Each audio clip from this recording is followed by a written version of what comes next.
यानी कि जो रोगी की विल पावर होती है, जो उसकी क्षमता होती है, एकदम से घट जाती है विल पावर रोगी का। और इस तरह का कोई रोगी अगर है, या कोई रोगी ऐसा है जिसकी क्या विल पावर बिल्कुल कमजोर हो जाए, तो इसी को हम नर्वसनेस कहते हैं। अब कैसे हम पहचानेंगे उसको, इस रोगी को, कि ये ऐसा रोगी है, कैसे हम उसको पहचान करेंगे? तो फर्स्ट ऑफ ऑल हम कुछ सिम्टम्स हमें देखने को मिलते हैं इस रोगी में, कुछ लक्षण हमें देखने को मिलेंगे, जिससे कि हम इस रोगी को समझेंगे कि इसमें क्या है, नर्वसनेस है इस रोगी में, इस तरह की अवस्था जो है देखने को मिलती है। तो इसमें क्या क्या सिम्टम मिल सकता है?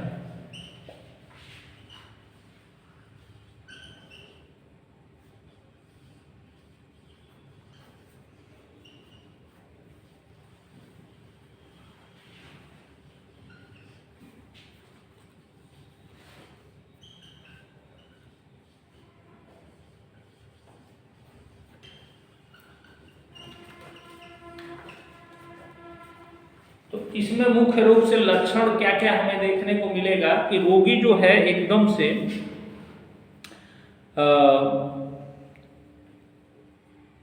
इसके हार्ट की भी दुर्बलता होगी, माने इसमें ऐसा होगा। और खास करके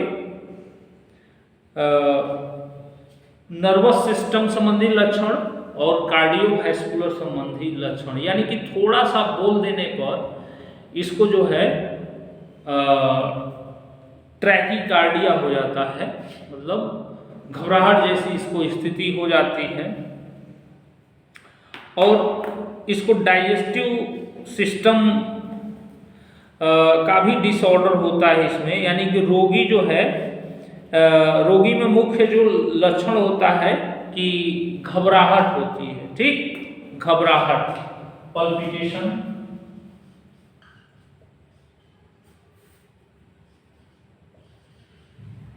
पल्पिटेशन होता है। उसके बाद इसको मुख्य रूप से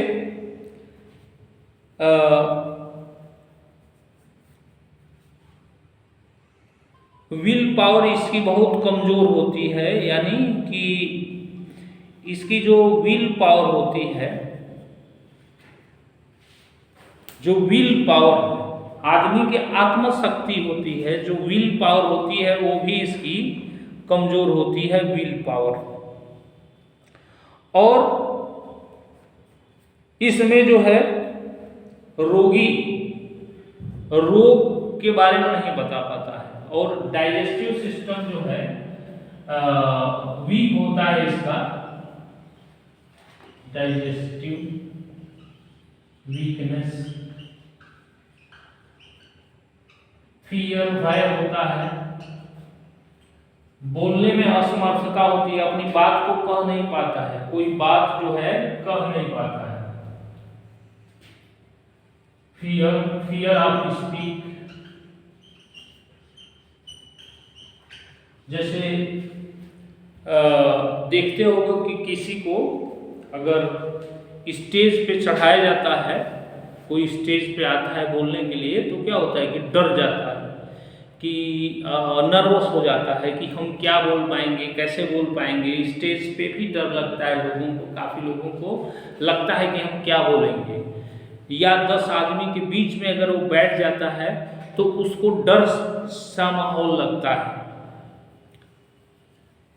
तो ऐसा मतलब कोई इससे बहुत सारा रोग उसको नहीं है इस तरह का कि मतलब कोई बहुत बड़ा उसको शारीरिक हानि हो रही हो, लेकिन एक मनुष्य एक सामाजिक चूंकि प्राणी है, तो सामाजिक प्राणी होने के नाते क्या होता है कि समाज में ऐसी स्थितियां रहें समाज में कि वो समाज के जैसा सर्वाइवल हो और उसी तरह से उसकी स्थिति रहे।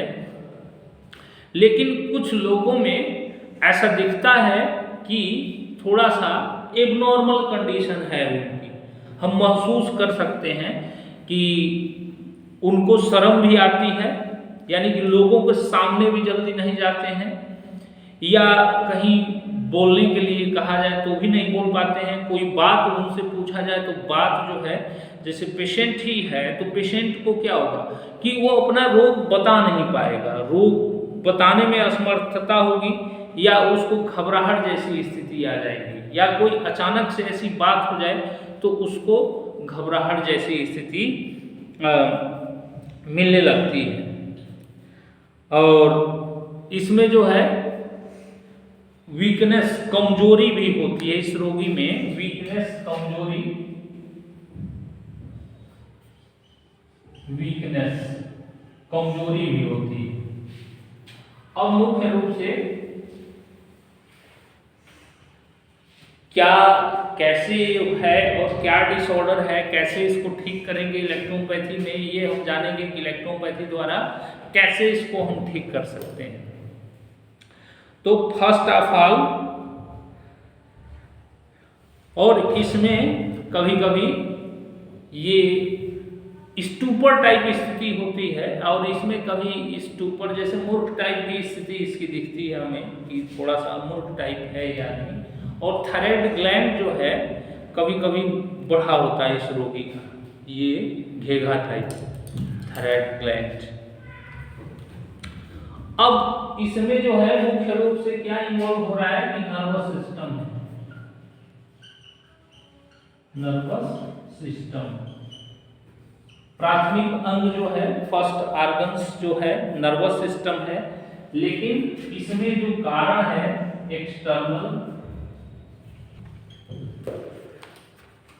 और इंटरनल, यानी कि एक्सटर्नल कारण और इंटरनल दो तरह के कारण होते हैं। तो जो इंटरनल कारण है और एक्सटर्नल, तो इंटरनल जो इसमें मुख्य रूप से कारण होता है कि नर्वस सिस्टम की गड़बड़ी, ब्रेन या नर्वस सिस्टम संबंधी डिसऑर्डर, यानी कि मेंटल डिसऑर्डर, मस्तिष्क संबंधी, ये इंटरनल और ये एक्सटर्नल है। ये मेंटल डिसऑर्डर, मस्तिष्क संबंधी विकृतियां अगर हो, मेंटल डिसऑर्डर हो, मस्तिष्क संबंधी विकृतियां इसमें हो, ठीक। दूसरा कि सर्कुलेटरी डिसऑर्डर, सर्कुलेटरी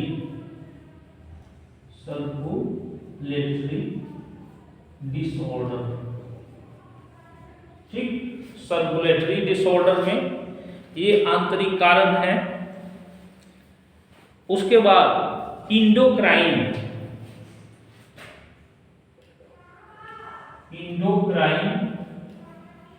डिसऑर्डर, यानी कि इंडोक्राइन अंतःस्रावी ग्रंथियां में गड़बड़ी और वो डिसऑर्डर।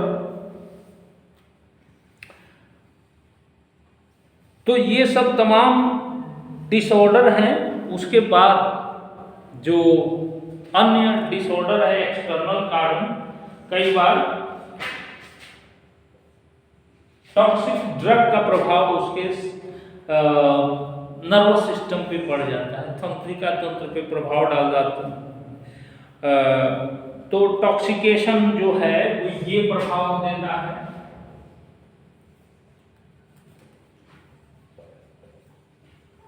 ठीक, टॉक्सिकेशन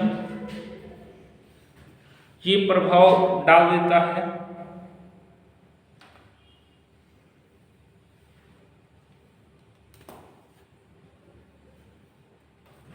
किसी प्रकार का फियर, भय या चिंता, ये भी इसके पीछे एक्सटर्नल कारण है कि किसी प्रकार का फियर, भय या चिंता जो है ये अगर किसी को हो जाए तो ये कारण बन सकता है इसके पीछे, किसी प्रकार का फियर है, भय है, चिंता है, तो ये भी कारण इसके पीछे हो सकता है। अब इसको कैसे ठीक करेंगे? तो सिम्प्टोमेटिक रेमेडी हमारी होती है इलेक्ट्रोपैथी में मुख्य रूप से। तो सिम्प्टोमेटिक रेमेडी जो होती है मुख्य रूप से इस रोगी में एक्सटर्नल किसकी गड़बड़ी है, क्या क्या हो रहा है, उसी हिसाब से हमारी सिम्प्टोमेटिक रेमेडी तय होती है। तो मुख्य रूप से डब्ल्यू का पेंट लोशन जो है ललाट और गर्दन के, डब्ल्यू का पेंट ललाट और गर्दन, ठीक। तो ये आपका मुख्य रूप से प्रयोग कर सकते हैं इसको एक्सटर्नल रूप में, और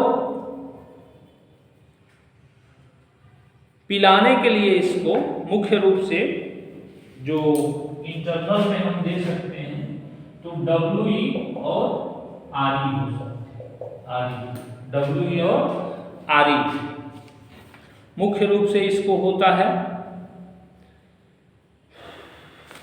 इसको दिया जा सकता है। और अब आते हैं कि इसमें जो है तत्काल ऐसा रोगी को कोई हो तो ड्राई पिल्स इसको दे सकते हैं। ड्राई पिल्स में S1, F1, A3, ये ड्राई जैसे जो जो सिम्टम्स यहाँ दे रहे हैं, ठीक।